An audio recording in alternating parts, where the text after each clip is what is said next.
Chapter 24 from Freak the Mighty, The Return of Kicker. The deal is, I'm not supposed to bother anybody at the hospital. Yeah, right. Like me being there is going to screw things up. The way everybody is acting around here, you're supposed to shut up and not do anything but wait, which makes me crazy. So early the next morning, when Grim is still snoring loud enough to rattle the window panes, I get up and sneak out of the house. The way I figure, I can check on Freak and be back in time for breakfast. No harm done. Doesn't work out like that, to say the least. The sun is just coming over the mill pond and there's this spooky mist on the water. You can hear all the frogs making a racket under the lily pads and mosquitoes sound like bullets whizzing by, and I have to kind of slap and run until I get clear of that smelly old pond. Moving fast, like the sun is chasing my heels, I'm running down this long, faint shadow of me that stretches out ahead. You can't ever catch up with it.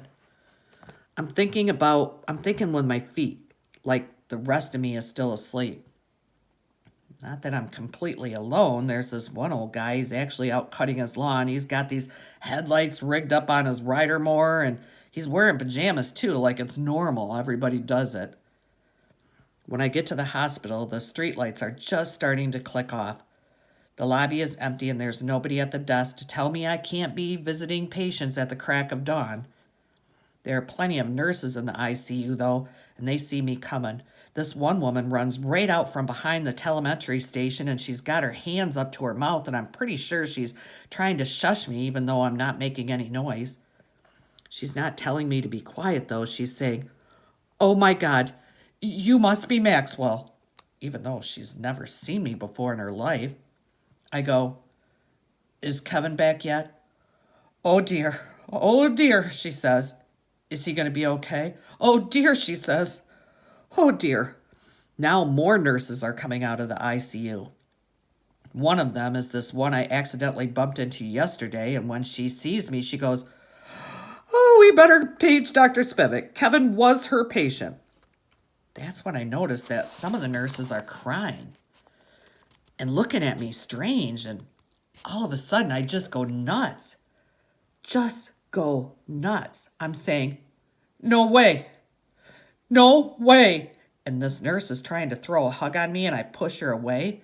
Then I'm running down the hall and it's like I'm Kicker again, ready to just blast anybody who dares touch me, and I have to keep running. I'm skidding around the corners and bumping into walls, and no one can touch me, even if they're brave enough to try. I just keep running and running until I get to these glass doors that say medical research. The doors are locked and it's dark inside. Behind me, people are shouting to call the guards, and I punch my hand right through the glass, and I'm inside, skidding over broken glass through the dark, and I keep going until I come to this other set of doors. No admittance. No glass this time. They're solid, so I can't punch through, and I'm kicking and slamming into the doors, and that's when all of the hospital cops catch up with me. A bunch of them jump on me, and I keep going, running around in circles like an accident of nature, until finally there are so many of them on me, I can't stand up anymore. They're putting handcuffs on my wrists and my ankles, and they're sitting on me and going, "Yeah, we're going to have to medicate him." And this one doctor says, "Yeah, with what? An elephant gun?" That's how Dr. Spivak finds me, covered with cops. She's this worried face leaning down. Her eyes are red and blurry, and she's saying, "I'm sorry, Maxwell. We did our best. You better let me bandage up that hand. You're bleeding." "He believed you," I said.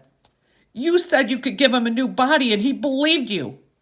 "What are you talking about?" "The special operation," I say. "The bionics unit." Dr. Spivak makes the cops let me up and says she'll be responsible, but they leave the handcuffs on me just in case, and the cop who was talking about needing an elephant gun has this nightstick out, and he's ready to bot me if I make a move. Dr. Spivak sighs and says, "Somebody get me a coffee, please." And then she looks at me and goes, "You'd better tell me all about it."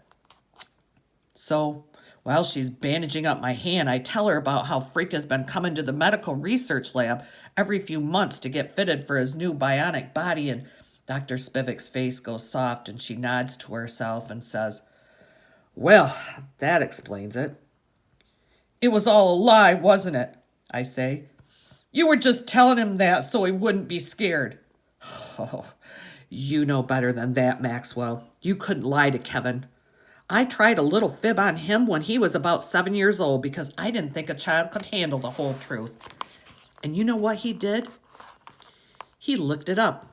He looked his disease up in a medical dictionary." That's when I knew she was telling the truth. Freaking his dictionary. "Kevin knew from a very young age that he wasn't going to have a very long life," she said. "He knew it was just a matter of time." "So he was lying about getting a robot body?" Dr. Spivak is shaking her head. "I don't think it was a lie, Maxwell. Do you? I think he needed something to hope for, and so he invented this rather remarkable fantasy that you describe. Everybody needs something to hope for. Don't call it a lie. Kevin wasn't a liar." "No," I say, "but what happened to him, really?" "Well, I could tell you all the medical terminology," she says, "but what finally happened is his heart just got too big for his body." There was talk about arresting me for busting up the hospital. The cop with a nightstick was in favor. But finally, they released me into the custody of Grim. On the way home, he goes, "Do you want to talk about it?" "Just leave me alone," I say. "Yeah, and you got it," he says.